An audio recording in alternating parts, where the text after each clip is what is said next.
estimated figures of net migration to the UK have just been released from the Office for National Statistics. These are the figures for the year up to June 2024. Previous figures showed that net migration for 2023 have been falling by 10% to 685,000. Let's speak to Mary Gregory, Director of Population Statistics at the Office for National Statistics. Thanks for coming on the programme. Good morning. So just talk us through right away, what are the figures? What do they show? Thank you. So we've seen historically very high levels of net migration. In today's figures, the latest figure for the year to June 2024 is 728,000, but that is a 20% drop on our updated estimate for June 2023 of 906,000. OK, you might just have to say exactly that again so we're clear, because that was slightly confusing. Jed, if you could just say that again for us. So in the year to the end of June 2024, we had net migration of 728,000, but that's a 20% drop on our updated figure for the year to the end of June 2023, which was 906,000. OK, and how does the figure of the 685,000 that we were working on previously fit into those?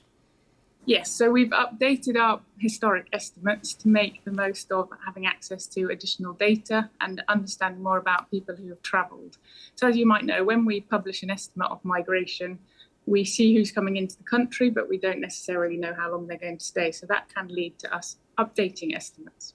So we were coming in thinking 685,000, and then we get the figure of 728,000. So we think that's gone up, but that isn't the case, because the actual figure back then was 906,000. Yes, and I think that's a really important thing to remember, is that what we've seen is a 20% decrease in the most recent year. OK, and do we have any breakdown of those numbers in terms of where people are coming from, what kind of work, any kind of details of the people? Yes, so we can say a bit more about that. So you might know historically we've seen pre-2020 more people would be coming from the EU than outside the EU. In the latest year, we've got 86 out of every 100 people immigrating to the UK are coming from outside the EU. So that's quite a change in historic patterns. And the countries that are having the highest levels of immigration into the UK are India, Nigeria and Pakistan. And do we have any kind of breakdown of what people are coming to do, kind of big areas of the economy? Yes, so work and student or study related immigration are both the highest, remain the highest. And we've seen a slight drop in the student dependents coming in, but students have stayed relatively stable compared with the previous year. Work-related entry has also stayed relatively similar to a year earlier. I think it's important to remember we've seen policy changes in early 2024, but of course our data only goes up to June 2024, so we don't expect to see the full impact of those policies until the next set of data. I see. And this is for migration, legal migration, these figures. Just talk us through the difference between legal migration, illegal migration, asylum figures and the separate nature of those numbers. Yes, so these figures include asylum, and around 8% of the immigration figure that I've just quoted of 728,000 is asylum. So that includes people coming in on small boats, for example, but it also includes people who've come through other routes and claimed asylum. And just talk us through, if you can, you can't talk clearly about the politics of this, so I'm not going to ask you about that, but just underlining the dates of the numbers and the change in government and changing government policy. So we're not going to get into the specific changes, but when you would expect the kind of lag and what we can view the prism of these numbers through. Of course. So a lot of the changes to the immigration policy came in within the first few months of 2024. What we're showing is the data for a year up to the end of June 2024. So we'll see the early signs through kind of April, May and June. But I think when we publish our next estimates, which will be in May, that will cover the entirety of 2024. And that will be a point when we can see much more about what was the impact of those policy changes in early 2024. Okay. Mary Gregory, thank you very much for coming on the programme. Thank you for talking us through the bare numbers there. Now we're going to get into a bit of the politics, what it all means. Henry Zeffman, our political correspondent, our chief political correspondent, is standing by in Westminster. Hi, Henry. So underlying there that these are the numbers basically relate to the period of time where the Conservatives were in power. That's right, Lewis. We're talking about the year to end June 2024, so the 12 months before June 2024. And as many people will remember, the general election, which resulted in Labour entering office for the first time in 14 years, was on July the 4th, 2024. So they had no impact whatsoever on these numbers. They will be pleased, nevertheless, to see the numbers beginning to come down from the extraordinary high, as far as many politicians are concerned, that they reached a little while before that. But nevertheless, during the general election campaign, when actually the previous set of these statistics came out, Keir Starmer promised to reduce immigration, net migration.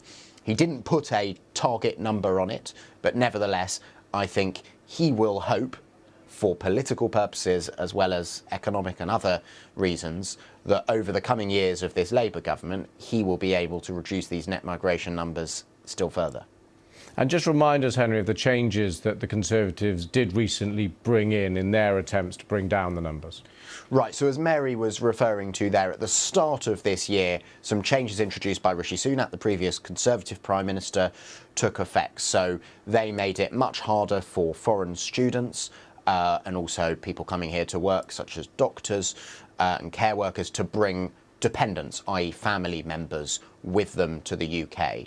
He also increased the earnings threshold, the amount of money that you need to be earning if you want to get a visa to come to the UK. So we'd expect, I think, those decisions to have had some impact on the numbers having declined here.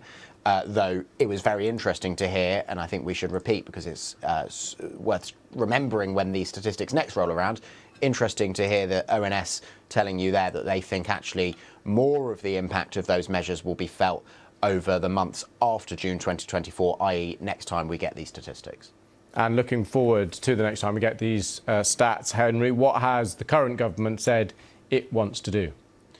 Reduce immigration, essentially, Lewis. I mean, it is the assessment of pretty much both the leadership of the Labour Party and the Conservative Party, not to mention some other political parties, that their voters believe that immigration is far too high. And it is worth remembering, these numbers, even if it is a 20% decrease on the previous year, these numbers are a significant increase on the levels of net migration we were seeing essentially pre-Brexit. And that is why you saw Kemi Badenoch, the new Conservative Party leader, essentially apologising for the Conservatives' record in immigration yesterday. It was to preempt these statistics and preempt the criticism that immigration got out of control on the Conservatives' watch. She said the Conservatives had got immigration wrong, and that was practically her first big speech as Conservative Party leader. So it's telling that that is something she feels she needs to say before she can begin setting out what her own policy on immigration is going to be. Now, the Labour Party has a slightly different electoral coalition where there are certainly some people who voted Labour at the last general election who believe in the economic benefits of not just some immigration, but high numbers of immigration.